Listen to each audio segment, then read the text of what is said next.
Ini ada tangan-tangan yang tidak terlihat menggunakan DPR untuk menabrak konstitusi itu. Bahkan mengabaikan putusan Mahkamah Konstitusi. Nah, kalau sudah begini Bang Karni, harapan kita apalagi kalau bernegara kemudian konstitusi itu ditabrak. Presiden, ya, presiden itu satu kepala negara. Presiden sebagai kepala negara, dia harus taat pada konstitusi dan dia harus melaksanakan perintah konstitusi, bukan mengangkangi konstitusi. Presiden sebagai kepala pemerintahan, selain dia taat pada konstitusi, dia juga menjalankan perundang-undangan.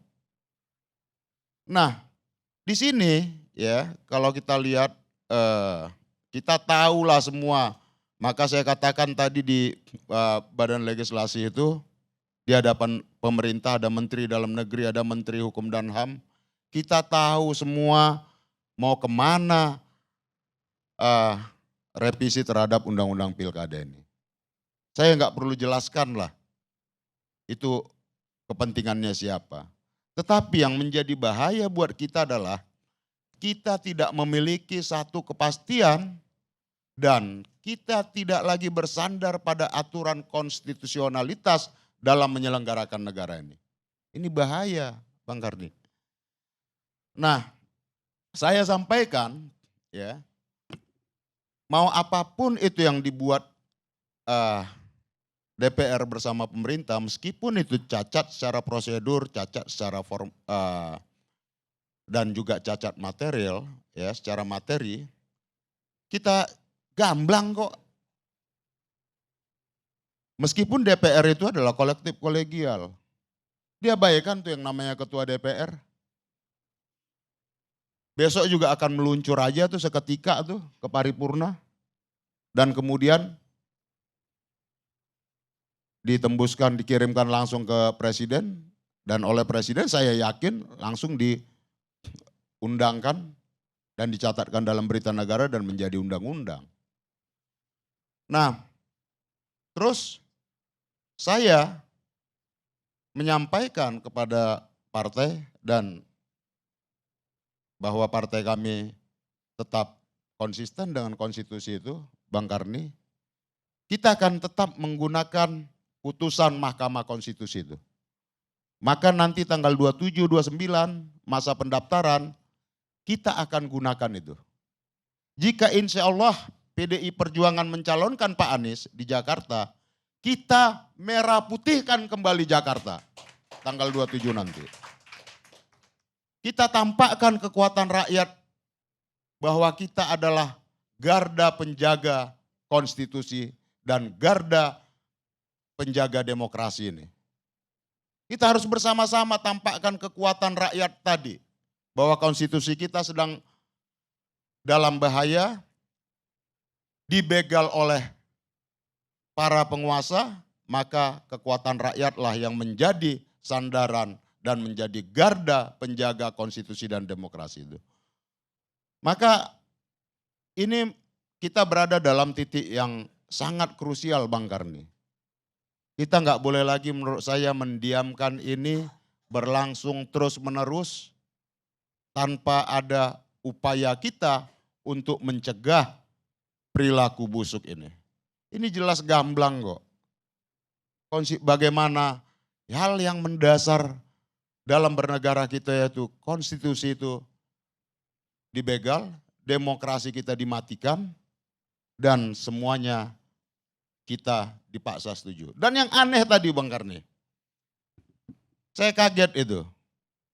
Saya diinfokan di DPR itu tiba-tiba ada BRIMOB. Yang nggak pernah ada dalam rapat-rapat DPR itu, ada pengerahan aparat baik TNI maupun Polri dalam pengamanan rapat, kecuali dalam sidang-sidang tahunan yang itu ada kepala negara di sana. Ini tadi rapat DPR. Saya nggak tahu apakah kita sudah kembali ke era otoritarian, era intimidasi, di mana kebebasan itu kemudian coba dihilangkan dan suara-suara kritis itu dibungkam. Nah, ini berbahaya dalam konteks masa depan demokrasi kita. Nah, makanya saya Bang Karni dengan situasi hari ini, ya saya juga sebagai anggota DPR sampai saat ini ya, yang juga merasa berkontribusi dan salah kalau membiarkan ini. Ini jelas-jelas kok pembegalan konstitusi, masa mau kita diamkan? Nah, maka tanggal 27 nanti, 27 Agustus hingga 29 Agustus nanti masa pendaftaran, ini sesungguhnya menjadi ruang bagi seluruh rakyat Indonesia di seluruh daerah. Kita tidak lagi mengacu pada aturan yang kaku, tapi Mahkamah Konstitusi sudah membuka ruang ya kepada seluruh calon untuk syarat yang tidak lagi ketat seperti undang-undang pilkada sebelumnya, karena Mahkamah Konstitusi sudah memutuskan lebih fleksibel berdasarkan daftar pemilih tetap itu.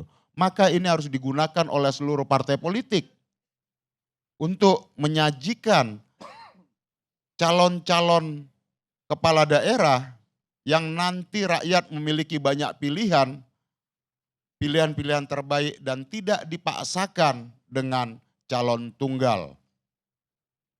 Nah, tentu kita harus kawal putusan Mahkamah Konstitusi ini, kita harus jaga demokrasi kita harus bergerak bersama untuk menyelamatkan pembegalan konstitusi dan demokrasi kita.